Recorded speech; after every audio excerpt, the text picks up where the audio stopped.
EC4179, conversión AC-AC sin cambio de frecuencia, control proporcional por ciclo integral. Como presenta la lámina, la estructura circuital del equipo de control de potencia es la misma que se ha considerado en el control proporcional por retardo de encendido. Aunque no es imprescindible, es recomendable, sobre todo en equipos de alta potencia, implementar los canales de medición de las tensiones de línea y de carga y producir el disparo solo cuando ambos son iguales para minimizar las perturbaciones al conectar la carga a la línea. También es conveniente mantener aplicado el tren de pulsos de disparo durante todo el tiempo de conducción requerido para evitar posibles interrupciones debidas a los ruidos en la línea. La estrategia de control proporcional por ciclo integral ofrece una alternativa que elimina las diferencias que existen en base al tipo de carga en el control por retardo de encendido y permite manejar todo tipo de cargas, pero presenta una limitación específica. Si se desea tener un grado de precisión significativo en el control de la potencia entregada a la carga, resulta imprescindible que la constante de tiempo del parámetro que se desea controlar sea significativamente larga. Debido a estas características, este método es particularmente adecuado para controlar procesos de calentamiento y básicamente inútil en aplicaciones tipo control de velocidad o control de iluminación. Filosofía del control por ciclo integral. El control por ciclo integral parte de considerar que, en estado estacionario, cada ciclo de línea aporta la misma cantidad básica de energía, E, a la carga, y que en cada aplicación específica el valor exacto de E depende de la tensión de alimentación y del valor de la impedancia de carga. Por lo tanto, la energía que se entrega a la carga en cada aplicación durante un intervalo de tiempo correspondiente a T ciclos de línea es igual al valor E del aporte básico de energía en la aplicación considerada multiplicado por el número n de ciclos de línea completos que se le han aplicado en dicho intervalo de T ciclos de duración, donde evidentemente T tiene que ser mayor que 1 y n tiene que ser menor o igual a T. Y, por supuesto, la llegada de los pulsos de energía E es totalmente secuencial. Por definición, llega 1 en cada ciclo completo de línea.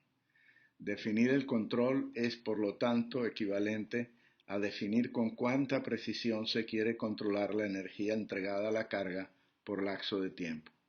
Un control del 1% de precisión requiere poder entregar entre 0 y 100 unidades de energía en cada ciclo de control, que por lo tanto debe tener un número T de 100 ciclos de línea, y cada intervalo de control T durará 1,666 segundos en Venezuela, donde la frecuencia de línea son 60 Hz y cada ciclo dura 16,66 milisegundos.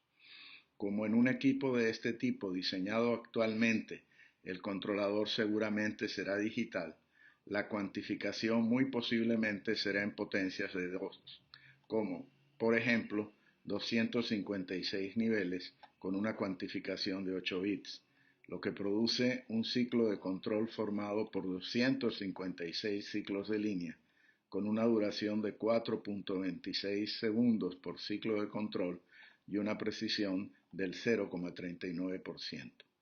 Por supuesto, esta estrategia de control presupone que la constante de tiempo del proceso que se quiere controlar con el aporte de energía es lo bastante larga como para que el efecto de cada ráfaga de ciclos separada del anterior por un cierto intervalo sin energía sea promediado, de forma que se cumpla el objetivo de la aplicación, que es controlar ese promedio. Esto ocurre naturalmente en un proceso lento, como el de control del nivel o la temperatura de un gran volumen de líquido, procesos industriales donde la constante de tiempo se mide en minutos, pero evidentemente no funciona en procesos más rápidos.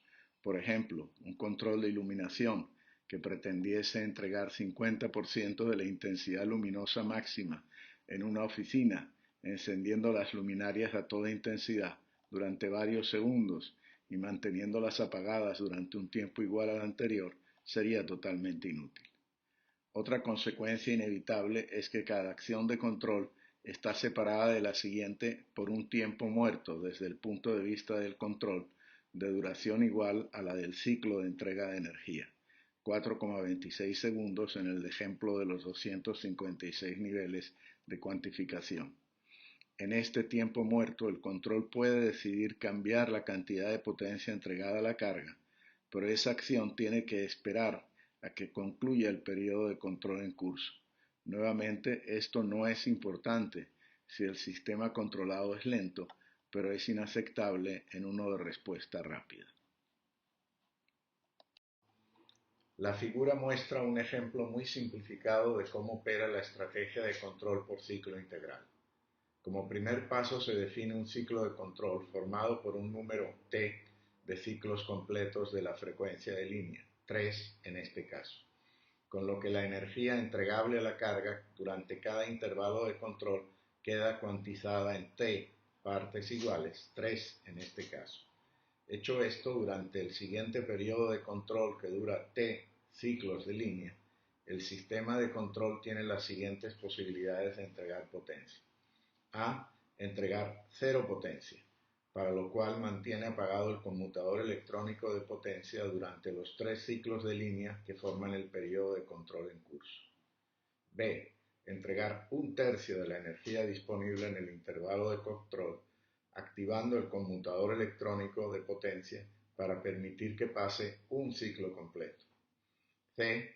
Entregar 2/3 de la energía disponible en el intervalo de control, activando el conmutador electrónico de potencia para permitir que pasen 2 ciclos completos. Y D. Entregar 3/3 de la energía disponible en el intervalo de control, activando el conmutador electrónico de potencia para permitir que pasen los 3 ciclos que proporcionan el total de la energía disponible en el intervalo de control considerado. Implementación básica del generador de disparo en un controlador tipo ciclo integral. El detector de cruce por cero emite un pulso al comienzo de cada semiciclo positivo, un pulso cada vez que la línea pasa de negativo a positivo. El contador de pulsos cuenta entre 0 y el valor t y se reinicia cada vez que llega a t. Mientras el conteo es inferior al número de pulsos n deseado, el comparador mantiene activado el generador de pulsos de disparo, permitiendo que se aplique cada nuevo pulso de línea a la carga. Cuando el conteo llega a n, el comparador bloquea el generador de pulsos de disparo y durante el resto del intervalo t con una duración de t menos n pulsos no se aplica energía a la carga. La lámina presenta la ecuación que define a la fundamental de la forma de onda de tensión aplicada a la carga en función de los parámetros t y n, teniendo en cuenta que ahora la frecuencia base de repetición no es la de línea, sino un submúltiplo de esta definido por el número t de pulsos que forman cada ciclo de control, que, en el ejemplo del control con el 1% de precisión, corresponde a una frecuencia de 0,6 Hz. La figura muestra las ecuaciones que definen a los componentes A sub n y B sub n de la enésima armónica de voltaje. Por simetría no aparece componente de C. La figura muestra las ecuaciones que definen la amplitud de la enésima armónica y su fase.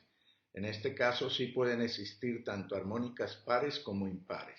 La armónica cuyo ordinal n sea igual a t tendrá la frecuencia de la línea y estará en fase con la tensión de línea, pero su amplitud será menor. El proceso de control por ciclo integral genera tanto armónicas de la frecuencia de línea, esto es, señales con frecuencia superior a la de la línea, como lo son todos los componentes cuyo ordinal n sea mayor que t, como subarmónicas, esto es, señales cuya frecuencia es inferior a la frecuencia de línea, como lo son todos los componentes con un ordinal n menor que t. La lámina muestra 4 espectros armónicos del mismo sistema de control de potencia por ciclo integral con t igual 8, calculados para n igual 1, n igual 2, n igual 4 y n igual 6.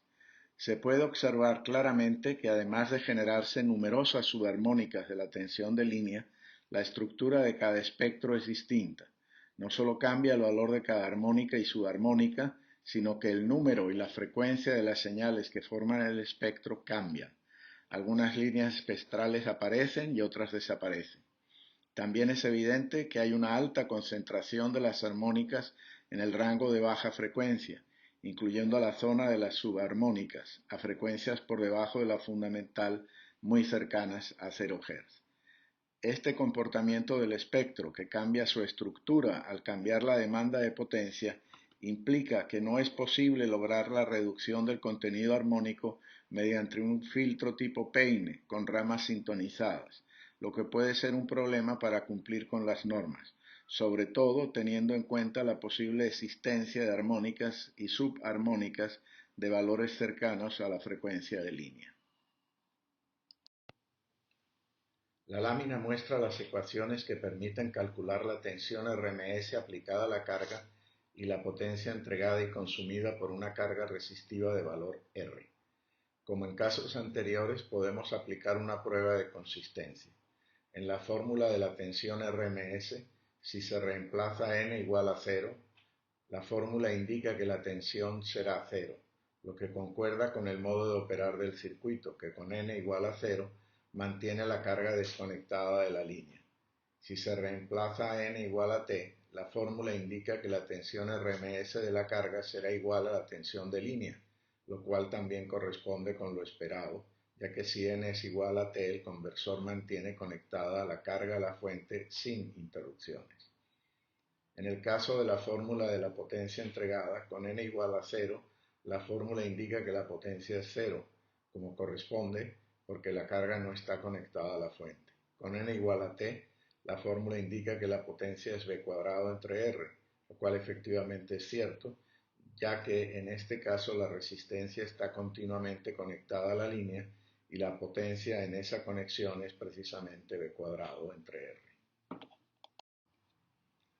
La figura presenta la comparación entre los espectros armónicos generados por un control proporcional por retardo de encendido y un control proporcional por ciclo integral, calculados para dos casos en donde la potencia entregada es la misma.